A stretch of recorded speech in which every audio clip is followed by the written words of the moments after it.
सिर्फ 17 सेकंड के लिए किसी भी विचार को सोचो और उसे अपनी तरफ आकर्षित करो। ये सुनने में जितना आसान लगता है, करने में उतना ही मुश्किल है।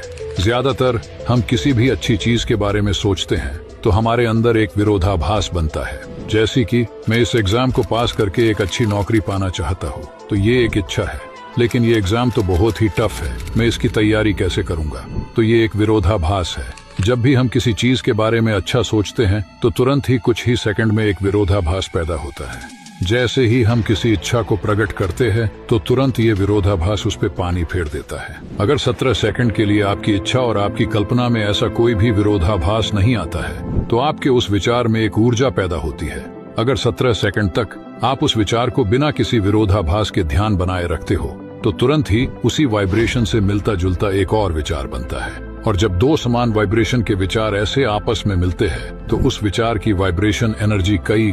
सिर्फ 17 सेकंड के लिए किसी भी विचार को सोचो और उसे अपनी तरफ आकर्षित करो। ये सुनने में जितना आसान लगता है, करने में उतना ही मुश्किल है।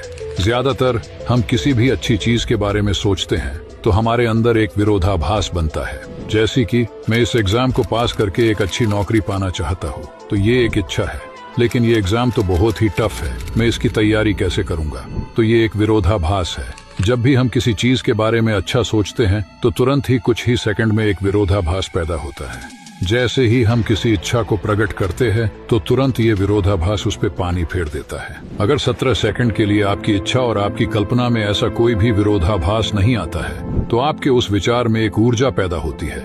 अगर 17 सेकंड तक आप उस विचार को बिना किसी विरोधाभास के ध्यान बनाए रखते हो तो तुरंत ही उसी वाइब्रेशन से मिलता जुलता एक और विचार बनता है। और जब दो समान वाइब्रेशन के विचार ऐसे आपस में मिलते हैं तो उस विचार की वाइब्रेशन एनर्जी कई